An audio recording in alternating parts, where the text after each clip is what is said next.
Comenzamos un nuevo programa de Perspectivas en este nuevo sábado de mayo de 2020. El día 11 precisamente se conmemoró un nuevo aniversario de que la Asamblea del año 13 creara la escarapela como símbolo nacional argentino. Bueno, han pasado ya unos cuantos años desde 1813 a este 2020 y es un símbolo que nos representa no solamente en los actos patrios, sino que en cada uno de los aspectos de la vida. La tenemos que llevar siempre como parte de nuestro estandarte y de nuestra argentinidad. Este tiempo de pandemia nos ha permitido repensar muchas cosas. A mucha gente, por lo que uno ve por los medios de comunicación y a través de Internet, por las redes, de cómo hay aspectos que se han vuelto a manejar con cierto criterio y darle cierta importancia que se había perdido con el vertiginoso ritmo que traíamos y que no parábamos nunca. Así que ahora, ante esta situación especial, hemos tenido que parar. Uno de los que paró unos días también fue el intendente. Nosotros lo anunciamos en Perspectiva que teníamos una nota en exclusiva. Bueno, acá estamos en el despacho de él. Le agradecemos que nos haya recibido, pero bueno, este tema del coronavirus ha creado una serie de situaciones nuevas en la vida del mundo, no solamente de la Argentina y del distrito, y por lo tanto vamos a entrevistar al intendente, al contador Mariano Barroso, porque hay algunos aspectos que son locales y que queremos también destacar por un lado, aprender por el otro y ponernos de acuerdo como ciudadanos cómo debemos cumplir. Así que, ¿qué tal? ¿Cómo te va, Mariano? ¿Qué tal, Héctor? Un gusto. Saludos a todos los 9 julienses. Y bueno, como bien lo has dicho, Héctor, la verdad es aprender, ¿no? Yo estoy convencido de que la naturaleza es sabia, ¿sí? Y la naturaleza nos ha dado un freno a cómo veníamos actuando como sociedad, como mundo. Y yo creo que va a haber un antes y un después de esta pandemia. En las relaciones humanas, en la solidaridad entre los humanos, en nuestras relaciones, interrelaciones, en el tomarnos el tiempo un poco más y disfrutar quizás de las pequeñas cosas de la vida. Y bueno, yo estoy convencido de que va a haber un cambio, ¿no? Algunas cosas nos van a gustar, hay otras cosas que no, pero creo que, y espero y que esto sea para mejor, ¿no? Para que una vez que pase esta pandemia, el mundo sea un mejor lugar para vivir. Y que lo tratemos mejor como planeta Tierra, porque, como decías en una de las partes, lo hemos tratado de agredir tanto y de destruir que ahora está pidiendo respuestas de parte de nosotros hacia ellos, ¿no? Bueno, Mariano, hay algunos temas que son puntuales.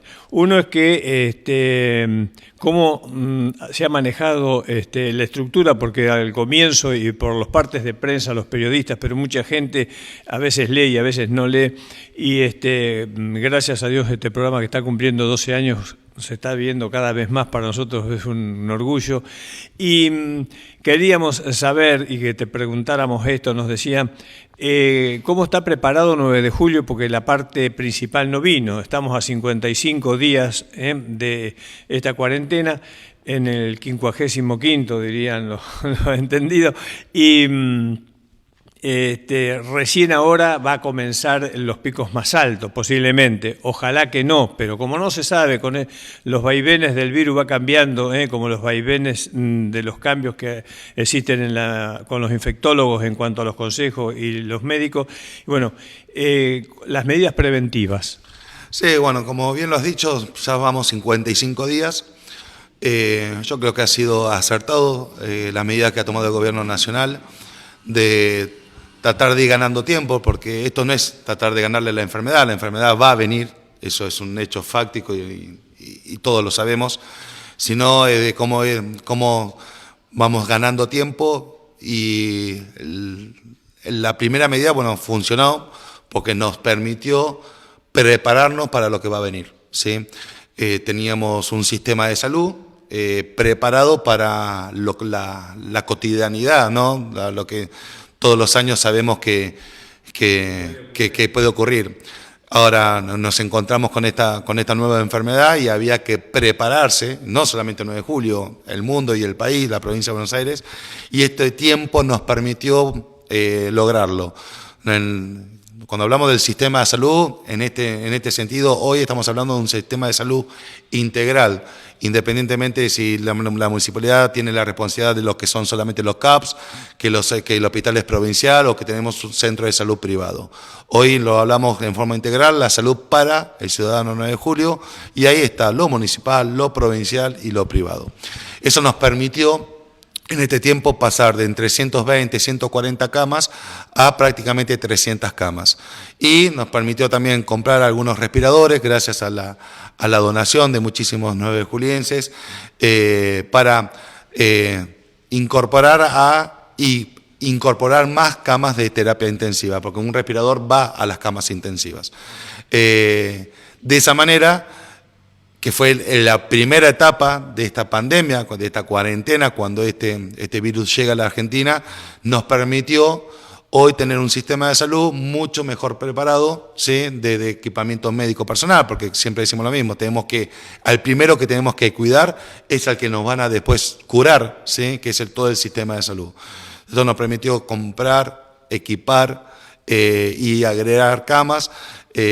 Y ya tenemos 2 centros preparados, lo que es el Mater Divini, que quiero agradecer a la familia Amengual por habernos dado a disposición el Mater Divini, que hoy ya está en condiciones, lo que es el anexo al hospital, lo que es la parte de lo que era el abuelo Julio. La Clínica Independencia pudo terminar de terminar su ampliación de las cámaras de terapia intensiva.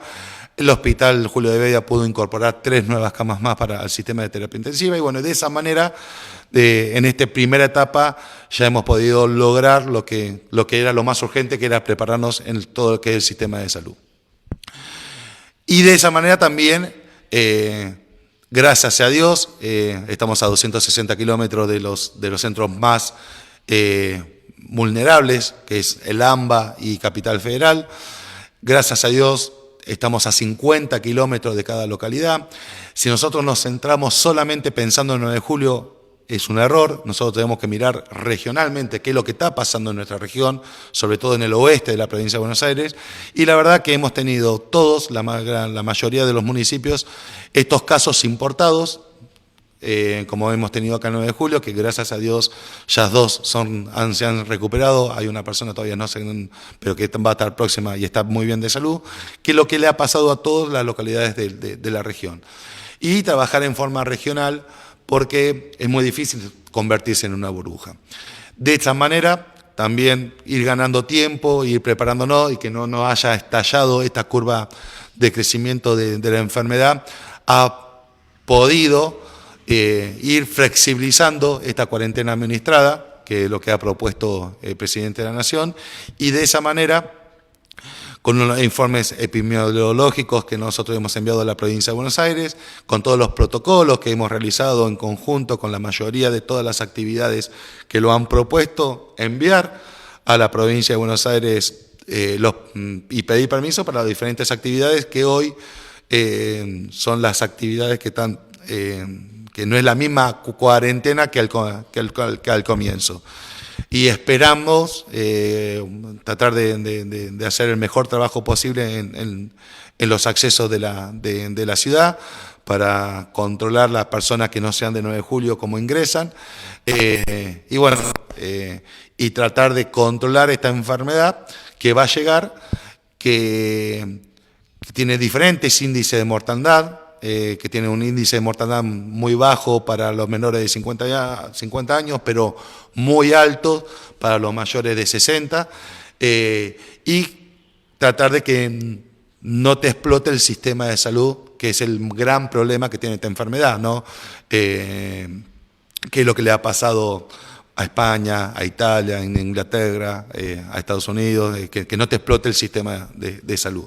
¿Cómo ves a 9 de julio actualmente? ¿Se está cumpliendo? Porque estamos en la etapa 4, hubo una etapa 3 que si bien fue parte de alguna flexibilidad, pareció que acá en 9 de julio la gente no desbordó su conducta, para decirlo de alguna manera, o dar una apreciación. En esta etapa 4 vemos que andan cumpliendo con los barbijos, con las exigencias, ¿no?, del cuidado. A partir de las 6 de la tarde vemos poca gente en casa. Sin embargo, decías, entra gente a 9 de julio.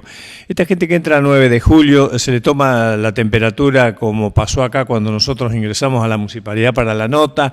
En fin, ¿se toman las medidas preventivas en todos los órdenes de los que entran y salen? Sí, a ver, primero, necesitamos una gran responsabilidad social. El Estado no es tan grande, no tiene los brazos tan grandes como para hacer cumplir todos los protocolos y todas las reglamentaciones que uno tiene que hacer en esta etapa nueva, ¿no?, para todos nosotros, que es atender una pandemia de estas características. Si no contamos con la responsabilidad social y civil, es imposible que esto funcione, ¿sí? O sea, el primer actor somos todos nosotros, todos los ciudadanos, ¿no?, de que todos sabemos qué es lo que tenemos que hacer y qué es lo que no tenemos que hacer. Luego tenemos un gran compromiso de todas estas nuevas actividades que se están realizando, compromiso comercial, social, ¿no?, de aquellos dueños que saben que se les está abriendo una ventana de poder trabajar en una situación de que realmente se necesitaba, y que cumplan con los protocolos y hacer cumplir con los protocolos para que esto no se demande y que se pueda seguir trabajando de esta manera. Y luego el control en los accesos. La verdad, bueno, la primera etapa de la pandemia fue con un trabajo en conjunto con las fuerzas de seguridad. Luego una normativa donde las fuerzas de seguridad están, pero no hacen el trabajo como lo venimos haciendo, que era el control de temperatura, el llenado de planillas, sino simplemente estar ahí como una cuestión de seguridad, donde de esa manera tuvimos que hacer un esfuerzo muy amplio por parte de la municipalidad para cubrir, sobre todo de 0 a 6 de la mañana, donde no tenemos nosotros personal municipal en forma activa.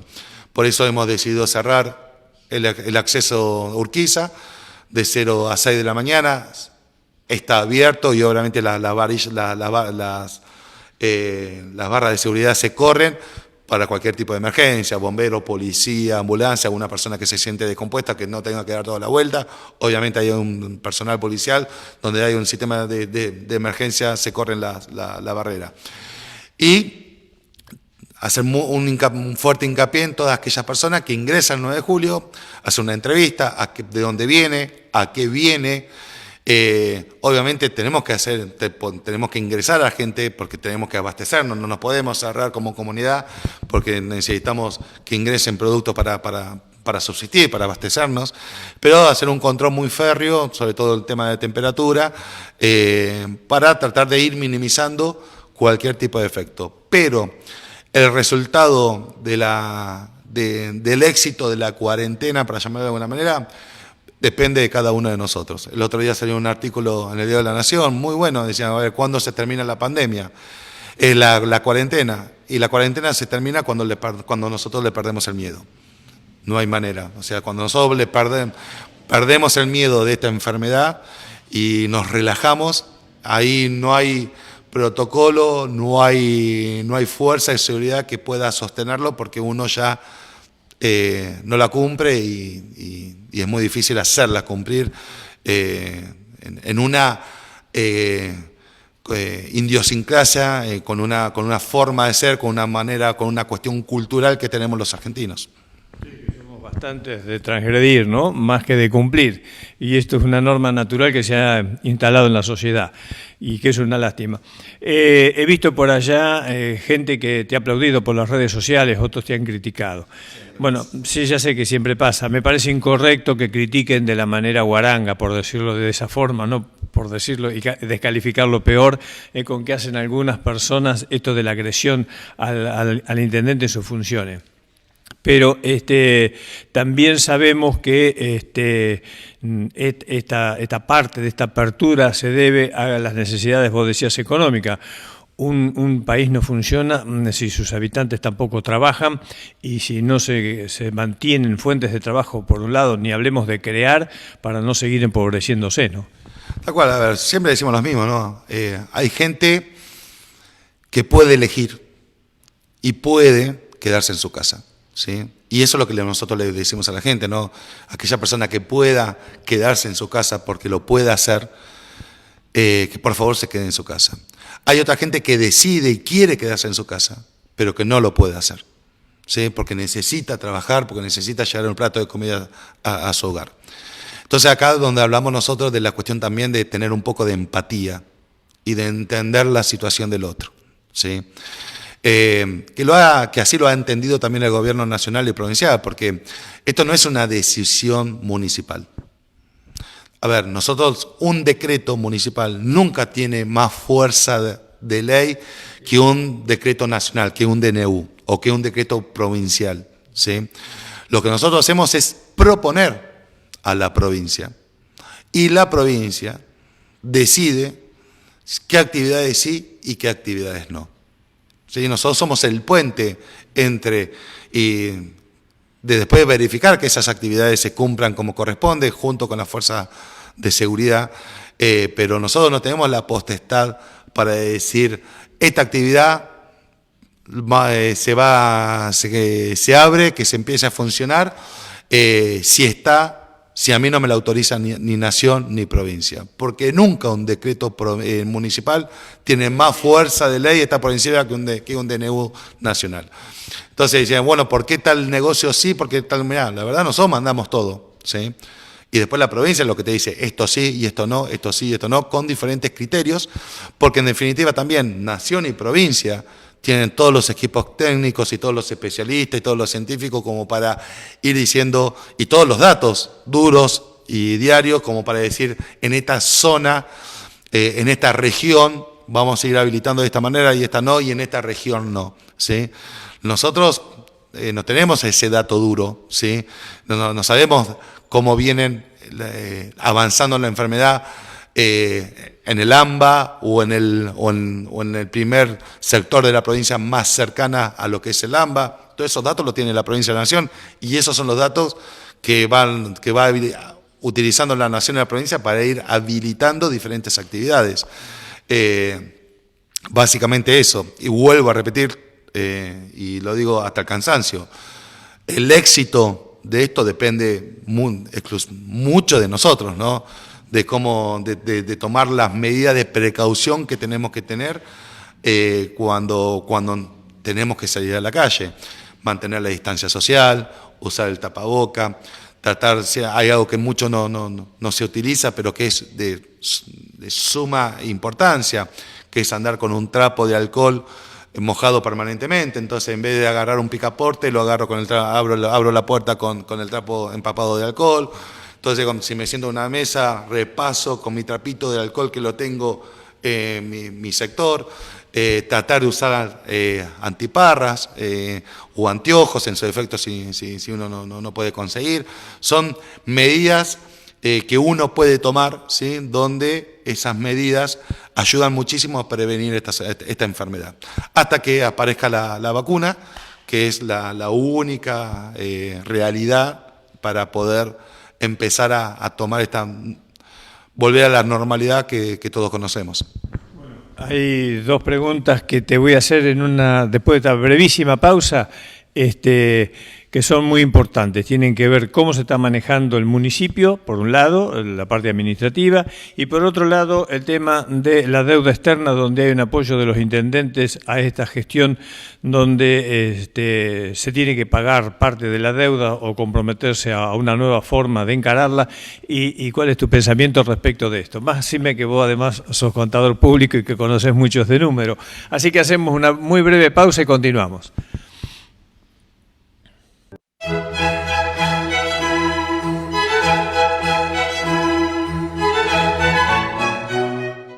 Bueno, ahora sí, están las dos preguntas ya planteadas. Una tiene que ver cómo está funcionando la municipalidad, ya que hay un estricto control de ingreso y de ingreso y salida, y tanto para la gente que recibe los planes por la calle Robio como por frente a la municipalidad acá en La Libertad. Este es un tema porque la gente dice mucha espera, mucha cola, pero bueno. No, a ver, estamos trabajando con personal esencial, ¿sí? Que es lo que nos pide, que es lo que te pide el primer DNU presidencial. Eso no ha cambiado. Lo que se le está pidiendo a todos los estados municipales, provinciales, es trabajar con personal esencial. A ver, hay muchas entidades nacionales y provinciales, el ANSES no está cerrado, hay muchas entidades nacionales y provinciales que están cerradas. El municipio no puede cerrar, pero sí lo que nos piden es trabajar con personal esencial. Hoy nosotros estamos trabajando, obviamente, con el personal, obviamente, todo lo que es planta política y aquellas oficinas donde no podemos parar porque es esencial, pero con el personal mínimo.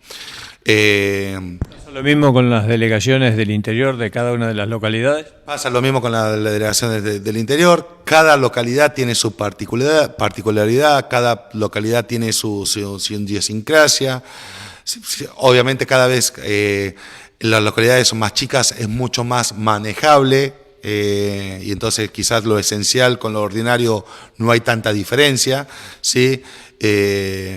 Y respetamos un poco también la forma de vida y la rutina de cada localidad. Pero bueno, fíjate que las actividades recreativas que han autorizado, lo han autorizado generalmente aquellas comunidades de menos de 25.000 habitantes. Todas aquellas localidades mayores de 25.000 habitantes no han autorizado las actividades recreativas. ¿Por qué? Porque tiene que ver un poco con esto, ¿no? De tratar de que no se desbande lo que es la cuarentena. Nosotros preferimos habilitar la parte de actividades económicas a contraprestación de la recreativa por ahora, ¿sí? Por esta cuestión, ¿no?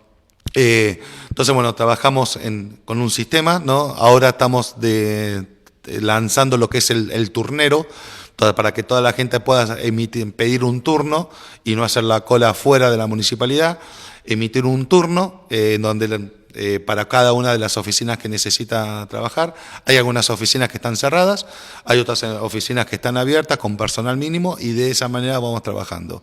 Por eso también tratar de cuidar al personal municipal, por eso también hemos decidido el tema de la recolección de basura lunes, miércoles y viernes, por eso hemos decidido una semana lo carpido, la otra semana lo que es reciclado, como para ir cuidando también a todo el personal municipal.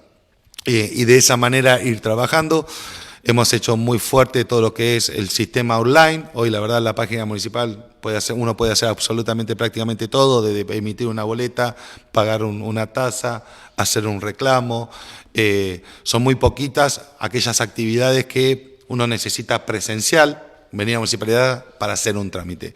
Hay gente que por idiosincrasia necesita el papel o desconfía o no sabe de la parte, entonces obviamente le damos un turno, estamos trabajando con el turnero para hacerlo de esa manera.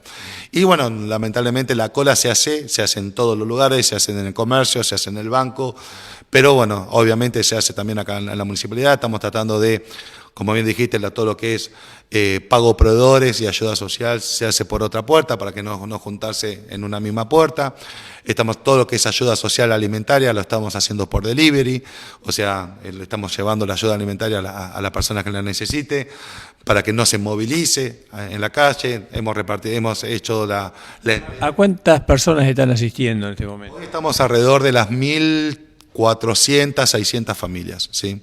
Un número muy grande, pero bueno, entendemos la situación y estamos haciendo un esfuerzo enorme para tratar de alcanzar a todo aquel grupo familiar que lo necesita. Hay otras instituciones que se han agregado, ¿no?, a colaborar con la municipalidad. Hemos formado un comité, ¿sí? De lo que nosotros tenemos 3 comités en funcionamiento, que es un comité de salud, donde funcionan todos los actores de salud de lo que es del Partido 9 de Julio, luego un comité de desarrollo social, donde está la Municipalidad de 9 de Julio con diferentes instituciones que colaboran para trabajar en conjunto con esto, y luego el último comité de educación, porque el Consejo Escolar entrega más de alrededor de entre 4.000 y 7.000 bolsones de alimentos cada 15 días.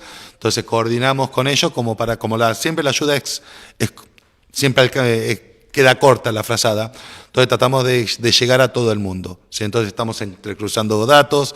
Aquella persona que recibe la tarjeta alimentar, bueno, ya por lo menos estás asistido de una manera, o tus hijos van a la escuela pública donde tienen el derecho a recibir un bolsón de comida por parte del Consejo Escolar, que eso lo tiene que informar la directora. Entonces, bueno, nosotros vemos cómo reforzamos ese bolsón de comida para los demás grupos familiares, pero que ya está cubierto por el Consejo Escolar, porque van chicos a las escuelas públicas. Y bueno, entonces vamos trabajando en ese sentido.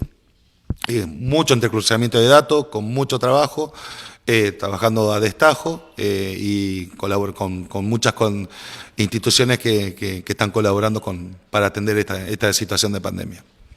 Estamos viendo de que esta situación económica puede continuar por muchos meses, más si se produce un pico que todavía no ha llegado de la enfermedad. Y por otro lado, ha pedido el gobierno nacional y por supuesto el gobernador de la provincia, que también tiene una deuda la provincia en el exterior, de que de alguna manera esto se recomponga la deuda para poderla hacerle frente. Ha pedido a los intendentes el apoyo. Sí, ha pedido el intendente, obviamente se lo hemos dado. A ver, siempre la deuda es un instrumento financiero, es una herramienta donde uno toma el dinero. Y el tema es, cuando uno toma el dinero, es si lo toma en forma responsable, ¿sí? Porque lo puede hacer frente o lo toma de una manera responsable. Esa es una medida para tomar deuda, no tomar deuda. Y la segunda, obviamente, ¿para qué lo vas a utilizar? Si vas a tomar deuda para gastar gasto corriente, tenés un problema enorme porque no hay forma de sostenerla. Ahora, si tomas una deuda para hacer diferentes tipos de obras que van a repercutir en una mejor calidad de vida, en una mejor una obra pública de envergadura como pavimento a gran escala en algún lugar o expansión de gas o lo que fuera. Exactamente, ese es otro tipo de deuda. Entonces, bueno, el gobierno de la provincia nos pidió, hoy en día estamos en una situación anormal, todo el mundo, no la República Argentina, donde cuando vos no tenés una actividad que está funcionando, al poco tiempo esa actividad que no está funcionando va a repercutir en otra actividad. Y así es un círculo vicioso donde hasta que nos llega a todos, ¿no? Y eso es lo que está pasando. Y obviamente, o sea, los ingresos que tiene por diferentes tipos de impuestos, tanto el Estado Nacional y el provincial, no se está recaudando como se debería recaudar en un año normal. ¿Por qué? Porque las actividades no están funcionando por este tema de pandemia. Entonces es lógico sentarnos que el gobierno nacional y el provincial se siente con los diferentes acreedores para reestructurar una deuda que, mira, la verdad, si este año se hubiera trabajado como se viniera trabajando, se podría haber sido frente. Ahora los ingresos son distintos, no lo puedo hacer frente, bueno, vamos a reestructurarnos. Y de esa manera, obviamente, apoyamos el pedido del Estado Nacional y provincial porque es lógico. En el caso municipal, nosotros en 4 años hemos podido salvar todas las deudas que tiene el gobierno municipal. Nos hemos endeudado el año 2019 para la compra de más de 700 luces LED, que van a ser para todas las avenidas de la ciudad de 9 de julio, que las tiene que empezar que la iba a empezar a instalar la cooperativa de María Moreno, que todavía no se instaló, pero que es una deuda que nosotros podemos manejar, es con el gobierno de la provincia de Buenos Aires, y hoy nosotros estamos al día y no tenemos problema de deuda porque hemos sido muy responsables en los primeros 4 años de gobierno de saldar todas las deudas que teníamos en el municipio con entidades nacionales, provinciales y con privados. Y hoy estamos en una situación económica financiera, en una pandemia, mucho mejor que si no esto no se hubiera pasado en el año 2015. De una deuda flotante que cuando llegamos era el del 10,5%, hemos cerrado el último año en el 0,5%. No tenemos deuda con ningún organismo nacional y provincial, salvo por estas últimas 700 luces LED que hemos comprado, que son creo que 7 millones de pesos, a pagar a 3 años, o sea, estamos en ese sentido muy bien. Y con respecto a la industria y al comercio local, ha pedido reducción de impuestos, postergar el pago de impuestos, la tasa de caminos, de conservación. ¿Cómo está toda la situación en este sentido? Nosotros lo que hemos hecho cuando arrancó esto fue estirar los vencimientos hasta el 6 de junio, 9 de junio, si no me equivoco, ¿no? De posponer todos los vencimientos hasta el 6-9 de junio. No así la tasa de camino, porque la actividad, gracias a Dios, la actividad agropecuaria nunca se detuvo. Entonces, obviamente, toda actividad agropecuaria siguió trabajando. Entonces, lo que fue la red, la tasa de vial, siguió como con todo igual que siempre. La tasa de comercio, de seguridad e higiene, que es la tasa quizás más representativa que los comercios no han podido trabajar, hoy lo que hemos hecho fue estirar los vencimientos por una cuestión protocolar, no burocrática, más que nada protocolar. Burocrática, necesitamos pedir permiso al Consejo Deliberante, todo eso. No lo puedo hacer por decreto. Entonces lo que hicimos fue estirarlo. Y lo que vamos a hacer es, obviamente, todas aquellas instituciones civiles sin fines de lucro, clubes, obviamente cuando termine todo esto vamos a condonarles la deuda, ¿sí? Y a todas aquellas actividades que no han podido trabajar en los diferentes meses también se lo vamos a condonar, y aquellas personas que la han pagado van a quedar como seguramente van a quedar como saldo a favor para futuros vencimientos, pero esto lo vamos a hacer cuando se termine el tema de la pandemia, porque necesitamos una ordenanza para que podamos trabajar de esta manera. ¿El Consejo Deliberante está funcionando de alguna manera o sugiere desde afuera? No, hoy tuvieron en comisión, están funcionando, y yo creo que es muy necesario que el poder legislativo del Estado Nacional, provincial y municipal esté funcionando. Sí, es un órgano de control, es un órgano de consulta, es un órgano que puede aportar muchísimo. En el caso particular del 9 de julio, realmente nosotros estamos trabajando en conjunto con todo el Consejo Deliberante, con todos los espacios políticos, y muchas veces traen muy buenas ideas que a nosotros nos se ocurren y la conversamos y la aplicamos. Y ha sido una pena que tanto la provincia como la nación todavía en estos 50 días no se hayan podido juntar, porque tomando las medidas pertinentes se puede trabajar. Y bueno, ahora aparentemente sale esto con lo virtual, pero es importante. Yo conozco muchas ciudades que lamentablemente los consejos deliberantes no están trabajando, y creo que es una pena. Me parece que es el órgano institucional muy importante en lo que es el sistema democrático de gobiernos, es el órgano de control de oposición más importante que tiene el gobierno, y es importante, a mi entender, que funcionen y que gracias a Dios en 9 de julio estén funcionando. La última pregunta, en caso de que haya que retroceder con algunas medidas respecto del avance de la enfermedad y respecto del incumplimiento, eso evidentemente se va a tener en cuenta y por supuesto se va a tratar de cumplir con los parámetros que serían normales para controlar una enfermedad. Tal cual, Héctor. Esto es día a día.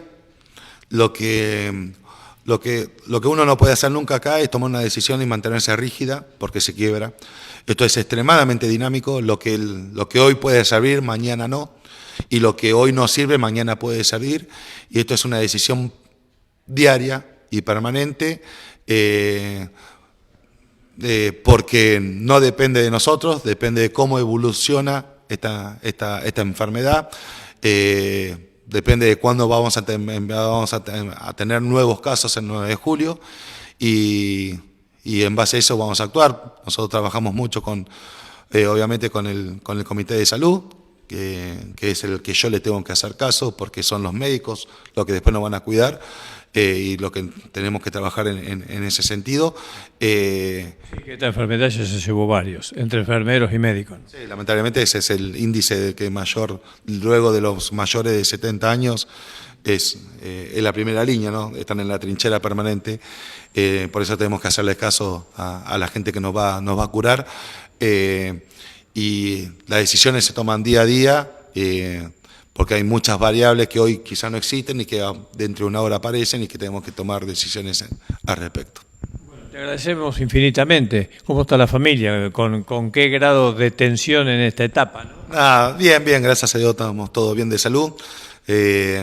Obviamente cansados con la cuarentena, como estamos todos, ¿no? Pero entendiendo que es una situación que tenemos que soportar y que tenemos que trabajar en eso. Y bueno, simplemente mandarle un fuerte abrazo a todos los nuevejulienses, a mucha fuerza. Sabemos, ya van 55 días, como bien decís, Héctor, falta mucho. No tenemos una fecha para decir terminar. Lo importante era que el pico iba a ser a principios de abril, luego el pico iba a ser a fines de abril, luego el pico iba a ser a mediados de mayo, y ahora nos están diciendo que el pico puede ser a mediados de junio, y eso es bueno, ¿no? Pero lo malo es que la cuarentena lo vamos extendiendo, pero es bueno en lo que es el sistema de salud. Confiamos en todos los nuevejulienses, en esta responsabilidad social y civil que todos tenemos, para que sobrellevar este momento de angustia y de sacrificio que toda la ciudadanía tiene de la mejor manera posible. Muy bien, muchísimas gracias. Antes de hacer la pausa le digo, espéreme, porque después de la nota con el intendente, en el próximo bloque lo tengo al ingeniero Luis Ventimiglia del INTA, de la Estación Experimental 9 de Julio. También tenemos un material muy bueno sobre cómo están los cultivos en 9 de Julio, cómo está la cosecha, las hectáreas sembradas y los rindes que ha habido en el distrito.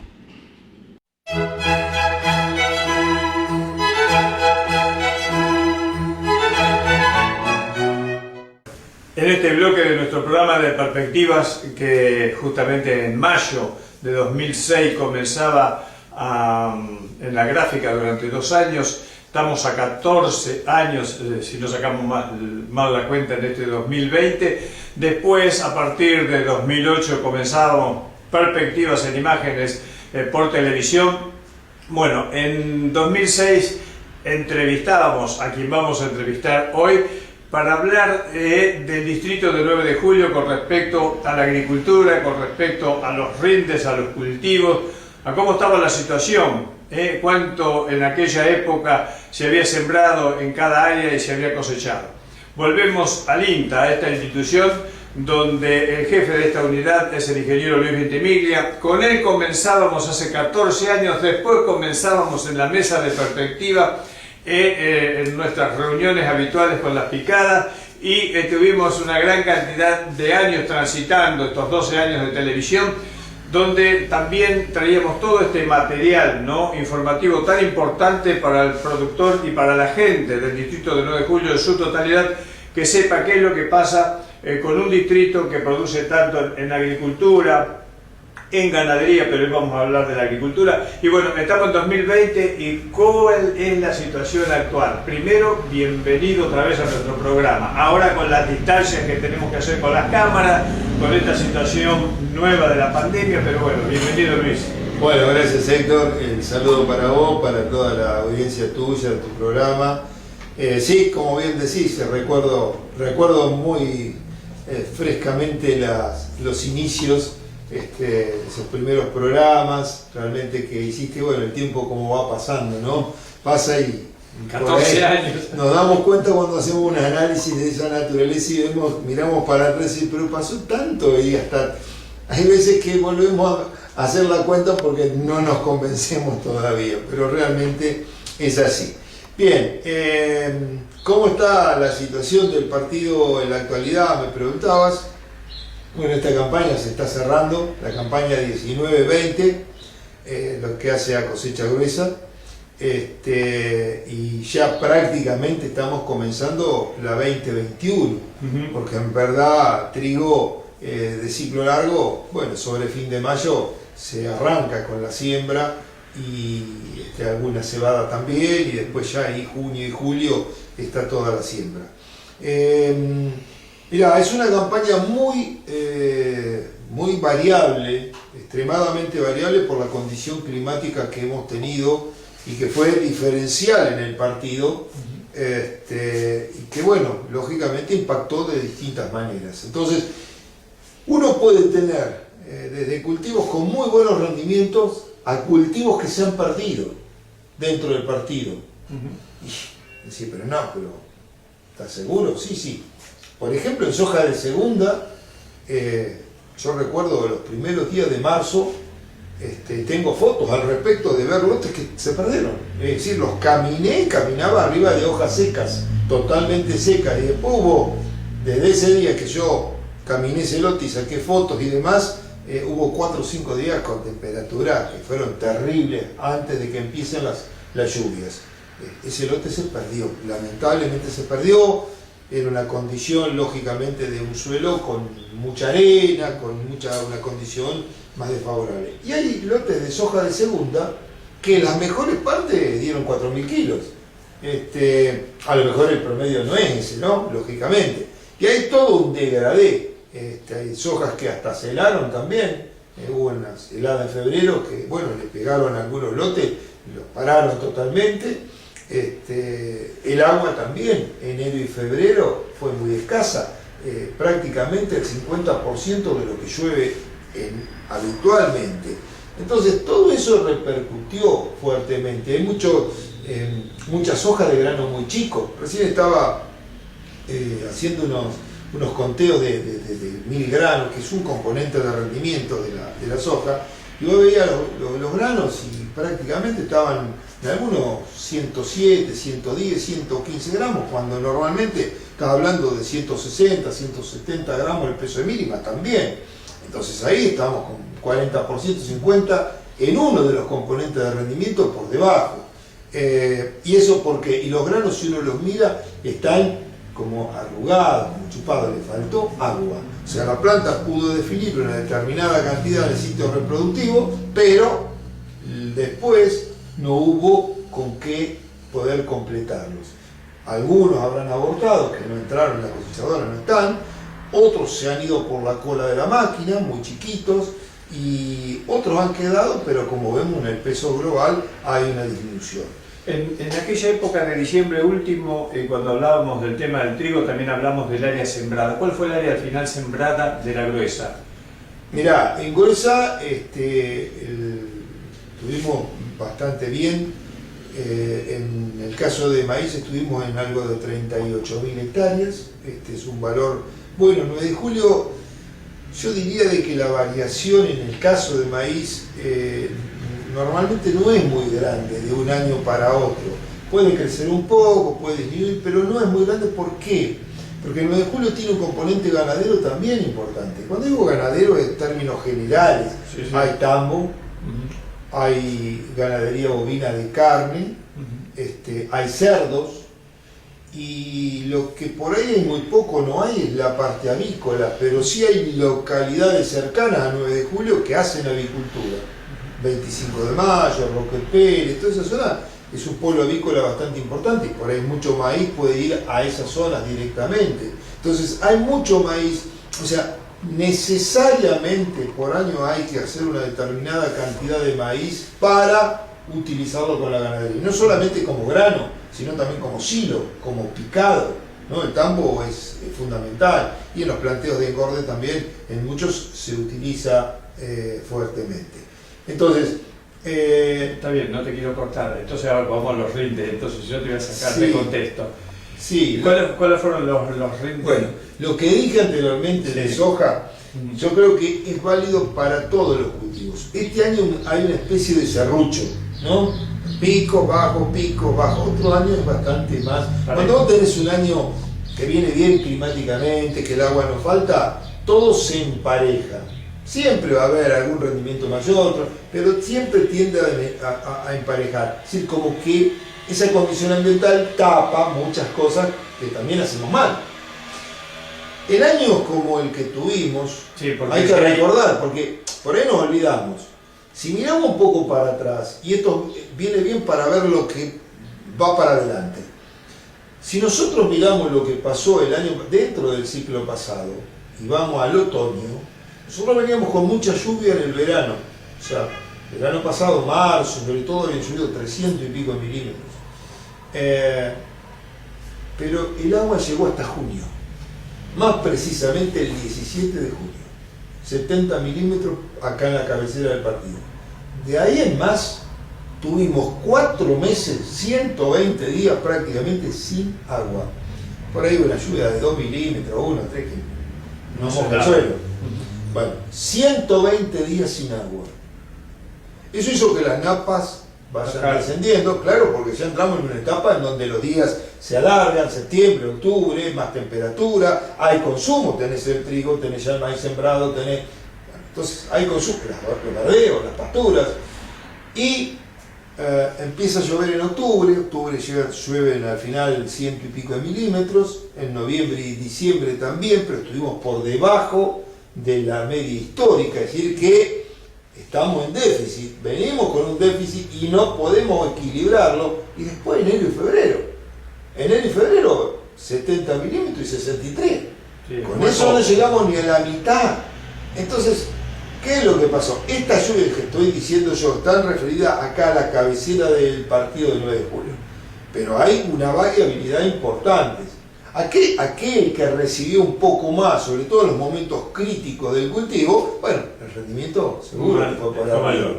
Nosotros, para tener una idea, ¿no?, en el planteo de los ensayos comparativos de maíz, que está en un campo bueno, con un paquete de fertilización normal, que es la que usa el productor. Bueno, el promedio está aproximadamente en 11.000 kilos, que no es malo, es un buen rendimiento. Sí, pero ese no es el rendimiento promedio del partido. Yo creo que el rendimiento promedio del partido este año en maíz está en los 9.000 kilos, no mucho más, en 9.000 y algo, no mucho más. El año pasado a esta altura estábamos hablando de otro. Claro, exactamente. En soja pasa lo mismo. En soja también hay rendimientos que por ahí están en soja de primera, superan los 5.000 kilos, pero ¿cuántos hay? También el rendimiento de soja de primera de 2.500 kilos. Entonces en el promedio entra todo. Bueno, son lotes distintos, son lotes, uno que a lo mejor es más para ganadería que para soja, pero se hizo soja, y otro es bien agrícola.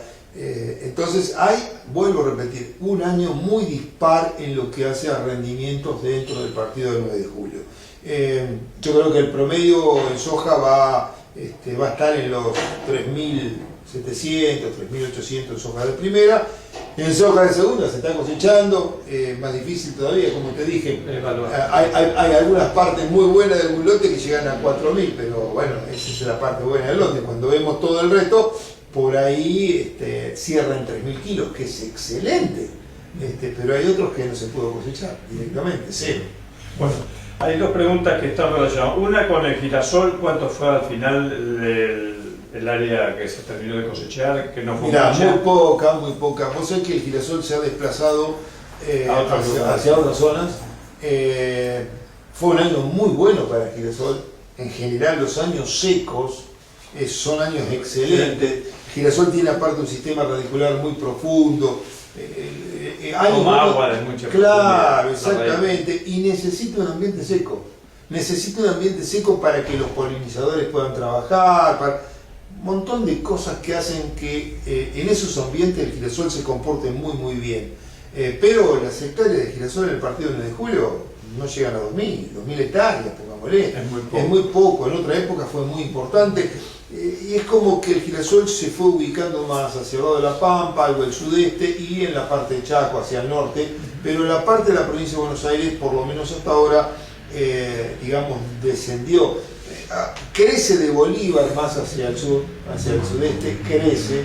Digo, en la zona de Tres Arroyos. Claro, bueno, esas son así. Esas son así, ahí sí, pero acá es como que vos fijate, prestá atención, y yo hacé memoria y tomá ruta 5, 9 de julio tiene casi 100 kilómetros de la frontera, digamos, de lo que es el límite Bragado a Casares, y tomá la 65 desde Los Toldos hasta el límite con Bolívar. Hay otros 100 kilómetros, 100%. Y prácticamente, yo te digo, ahí no vi ningún lote de girasol.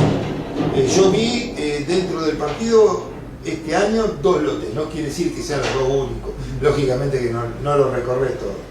Pero es muy poco comparado con lo que se hacía en otras épocas. En julio estuvo 40.000, 50.000 hectáreas de girasol en otras épocas. Hoy en día estamos muy por debajo, y bueno, habrá que ver a futuro qué es lo que pasa, ¿no?, con el cultivo. Es un buen cultivo que entra bien en la rotación, riesgoso, el productor medio le escapa esa situación. Que entrega rápido el campo, porque vos en febrero lo tenés, lo tenés disponible, sí, sobre todo para rotar muy bien con un verdeo. Claro. Con un verdeo es un rastrojo muy fácil de manejar, pero encaja bien con un verdeo, inclusive con una pastura. O sea que en un establecimiento mixto yo creo que habría que considerarlo. Y cuando digo considerarlo, está en función de un todo, porque sí, por ahí vale menos, por ahí vale más, pero bonifica bien por proteína, por materia grasa y aceite. Normalmente todos los girasoles hoy que tenemos están por encima de la base. Puede tener un muy buen rendimiento, pero bueno, claro, hay que darle un buen suelo. El buen suelo no se lo vamos a dar a ese es el tema. Se lo va a dar a maíz o a una soja. Entonces muchas veces el girasol está en lotes de muy pobre calidad productiva y bueno, siempre va a estar relegado en su rendimiento. Y las otras dos preguntas que no tienen tanto que ver ya con lo que pasó con los cultivos, sino con esto que estamos viviendo. Por un lado, el productor, ¿cómo se está manejando con esto de la pandemia, con esto del coronavirus? Que creo que es importantísimo. Esta es la primera pregunta. Después me va a quedar otra sobre los precios que también han decaído y son producto también de los mercados internacionales y de esta crisis. Sí. Respecto al productor, bueno, la actividad agropecuaria precisamente fue una de las actividades permitidas, lógicamente, y lógico, pues si no... el país todavía con todas las dificultades no, que sí, tiene. pero aparte que son cosas que son Estación, perecederas, claro. ¿no? O sea, si uno no cosecha en el momento que hay que cosechar, se perdió, puede venir una tormenta, se pierde y bueno... y por otro lado, tomando las precauciones del caso, como hay que tomarlas, y en el interior y en el medio del campo, digamos, creo que es un ambiente muy seguro, extremadamente seguro. El productor siguió trabajando dentro de las limitaciones, se pudo cosechar bien, bueno, diría yo lo que es la soja de primera, que está terminada prácticamente, la soja de segunda está en plena cosecha y bueno, queda algo de maíz, que siempre se demora un poco más porque aguanta más. El productor consulta mucho, o sea, este tiempo, el productor, el técnico, es decir, el público relacionado a la actividad agropecuaria. Que antes estaba corriendo la... Claro, hay un poco más de tiempo quizás, y ese poco más de tiempo lo ha usado para a lo mejor pensar un poco más, que es bueno. Sí, es muy bueno, porque si no nos transformamos en máquina y vamos corriendo y corriendo y corriendo, y por ahí no nos damos cuenta, estamos haciendo cosas que por ahí cuando uno para la pelota y tiene la posibilidad de tranquilizarse un poco, empezar a pensar y encuentra caminos, hay preguntas de actividades, de cosas nuevas, de encarar emprendimientos de otra manera, bueno, de lo que uno hace, ver cómo lo puede hacer mejor. Mirá, ha crecido notablemente todo lo que es la parte cibernética, bueno, no cibernética, el teléfono también, bueno, lo que es WhatsApp, lo que son mensajes, lo que es el correo electrónico y fundamentalmente la nueva forma de comunicar que yo creo que vino para quedarse, que va a crecer. Yo creo que hay muchas cosas que van a cambiar de cara al futuro y en la comunicación me parece que también. Hoy en día pasamos de la nada a una sobresaturación de ofertas de capacitación online. De nada prácticamente a hoy, bueno, por día, no sé, dentro de la rama agropecuaria y de las que uno se entere y le llegan, a lo mejor hay 10, 15. De las nuestras. Entonces no puede estar todo el día en eso. Y bueno, veremos a futuro cómo sigue esto por este año, no me cabe duda de que ese tipo de sistemas va a continuar. Y bueno, veremos el año que viene si podemos volver, porque todo tiene su parte positiva y también tiene su parte negativa. Es decir, una charla presencial tiene algo de esencia, que bueno, es como, a ver, como un partido de fútbol, si lo queremos, o una carrera de auto, es distinto.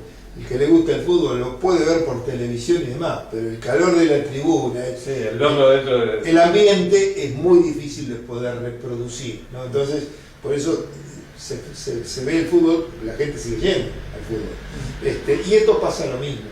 En esto está la posibilidad del diálogo, la pregunta, el mano a mano, el después de la charla, el de poder compartir algo que también hace a la vida, y no necesariamente tiene que ser la parte técnica. Y muchas veces se habla de muchas cosas que, bueno, a uno lo enriquecen también espiritualmente o en el rubro que uno quiera o esté charlando con su interlocutor. Así que yo creo que va a volver, pero esto de todo lo que es virtual ha crecido enormemente y seguramente que va a seguir creciendo.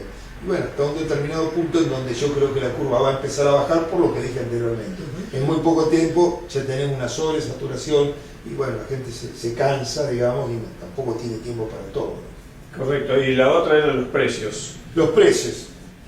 Los cereales han ido variando, han bajado en el mercado internacional, han bajado en el mercado local. Sí, imagínate, los precios están muy por debajo, está muy complicado el sistema, la rentabilidad o los márgenes, porque la rentabilidad, bueno, puede ser positiva o negativa también, no es, la renta puede tener los dos signos. Ha bajado sustancialmente, vos fíjate que tiene una soja que prácticamente está muy por debajo. Todos se acuerdan del valor al cual llegó la soja en algún momento, $600 la tonelada, pero muchas veces no todos se acuerdan de $200 la tonelada, o menos. Entonces todos los granos en general están bajos, están muy bajos y los insumos no están bajos. Entonces tenemos un costo realmente importante que afrontar. El productor tiene un costo muy grande que todos los años tiene que afrontar y que lógicamente ni siquiera sabe cómo va a ser la producción, que esa es otra de las incertidumbres que tiene la actividad agropecuaria respecto a otro tipo de actividades. Y bueno, hoy en día los números son extremadamente finitos y bueno, habrá que ver cómo nos podemos desenvolver. Eso lleva, yo lo que creo, a cosas que no son buenas, porque muchas veces cuando los números son tan finitos y trabajás en una actividad que tiene mucho riesgo e incertidumbre, la decisión final es achicar costos, la decisión final es bajar la tecnología. Y es un paso atrás. Sí, es un paso atrás importante. Ante un nuevo periodo de siembra de ciertos. Es un paso atrás. Bueno, veremos qué es lo que puede pasar, pero bueno, el productor va a seguir sembrando, va a seguir trabajando, va a seguir poniendo el hombro como siempre lo ha hecho, porque realmente es lo que sabe hacer, lo que le gusta hacer, y es un entusiasta de seguir produciendo. Esperemos que en algún momento las condiciones puedan cambiar. Yo soy un convencido que en la medida que el productor tenga posibilidades ciertas, no que se le regale nada, sino posibilidades ciertas de poder evolucionar, no me cabe duda de que va a recompensar con supercreces con la producción lo que pueda recibir, no de gracia, sino a través de alternativas crediticias favorables, en fin, posibilidades que le den al productor poder invertir algo más, aplicar un paquete de fertilización mejor, ambientar su campo y no hacer todo lo mismo, comprar una máquina nueva, remodelar, y eso es fuente de trabajo para toda una cadena productiva, para todo un país, ¿no? Es decir, no me cabe duda de eso porque lo ha demostrado infinidad de veces. Veremos, hoy la situación no está fácil. Bueno, muy bien, te agradecemos una vez más, Luis, que estés con nosotros en nuestro programa, que podamos haber aprovechado tanta información, nosotros el televidente, así que y gracias por compartir tantos momentos en estos 14 años, 2 en gráfica y 2 en televisión. Nada, gracias como siempre a ustedes por estar, por acercarse al INTA, por permitirnos llegar a la audiencia. Siempre yo planteo de que lo bueno es poder comunicar lo que se hace, y todo lo que se pueda generar en un determinado lugar de trabajo, si queda guardado en un cajón, no tiene sentido, no sirve y es muy caro. Entonces, esto no quiere decir que un productor, un técnico haga lo que uno dice, simplemente que tenga información disponible, y el decisor en definitiva es él. Él es el que toma la decisión final de qué voy a hacer. Y todo lo que uno puede decir no es aplicable en 100% a todos los campos.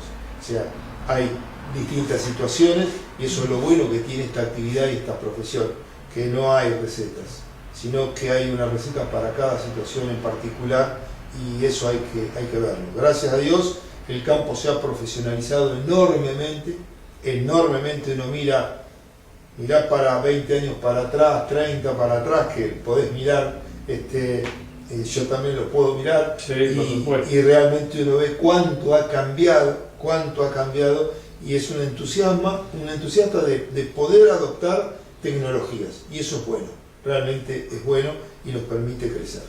Muchísimas gracias. A vos y a toda tu audiencia. Bueno, así estuvimos aquí en el INTA, en esta institución que ha apostado desde sus comienzos a apoyar la actividad productiva del hombre de campo. Acá lo vemos también a través del conocimiento del ingeniero Luis Ventimiglia, que es el jefe de esta estación experimental y que le agradecemos profundamente, no solamente en este hecho, sino a través de los tiempos. Desde que comenzáramos con Radio 9 de Julio también, ya hace tantos años, ya mirá para atrás y mirá que han pasado más de 46 años de haber estado en el aire también en la radio y ahora en esta nueva situación y con esta nueva tecnología y con este nuevo cambio que va dando en la sociedad. Así que una vez más, muchísimas gracias. No lo puedo saludar como es habitual, acá los abrazos por un tiempo se han terminado, pero sí los tenemos afectivamente, así que lo saben. Hacemos acá una pausa. Antes del cierre, quiero recordar que el día 11, como dijimos al comienzo de nuestro programa, se conmemora un día más de la institución de la escarapela como símbolo patrio argentino. También quiero recordar los 111 años de la fundación del diario El 9 de Julio.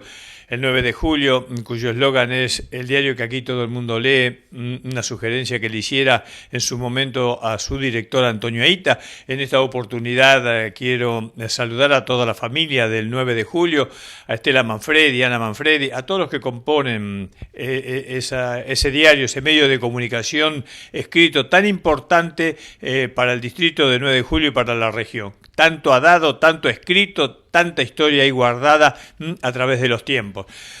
Por otro lado, estuvimos en Dudigná. La semana que viene tenemos todo el material, una nota con la delegada, una nota con una de las concejales. Por otro lado, hemos estado observando cómo se maneja una comunidad tan chica con respecto al coronavirus. Bueno, nos sorprendió el orden, la dedicación, el cumplimiento de todo lo que tiene que ver con este tema. Y por otro lado, en este orden de cosas, pasamos por la cooperativa, estuvimos observando que allí recibió una inspección municipal respecto de los precios. Cuidado, si había sobreprecios en la cooperativa de Dudigná. Bueno, le digo que no. Fiscalizaron 50 productos, 49 estaban por debajo de los precios máximos. Quiere decirse que es un logro total. El otro producto que estaba relacionado con un lácteo es porque hubo un cambio a último momento de la empresa Mastellone con respecto a uno de esos productos. Así que no tiene nada que ver la cooperativa. Respecto entonces de la inspección a que fuera sometida y que realmente está por debajo de esos precios, es un ejemplo para una localidad relativamente, para una ciudad chica, que haya un cumplimiento tan importante con respecto a los precios que se le brinda a la gente de Dudigná. Por eso lo queremos destacar. Cuando hay noticias buenas hay que resaltarlas. En el final de nuestro programa recordar a 9Com por el servicio de internet que nos está brindando. Le quiero agradecer especialmente también a la panadería 25 de Mayo, la panadería de Marrafino, por los productos que recibimos a diario, porque además el 13 de mayo fue el cumpleaños de Micaela María Peteta. A usted ve que está filmando. La saludamos, está siempre detrás de cámara por ese hecho tan importante. Y además de esto, porque hemos podido compartir uno de los productos festejando su cumpleaños. Y como le digo en cada cierre de nuestro programa, le agradezco a ella, le agradezco también a la gente de la cooperativa de Dudigná. Tiene horario especial con respecto del coronavirus en atención de todos los servicios que brinda la cooperativa, sean los agropecuarios, del supermercado, del autoservicio, en fin, de todos, de la venta de miel, de la exportación, en fin, está relacionado con un horario especial y corrido de 9 a 17. ¿Por qué de 9 a 17 y no de 9 a 18?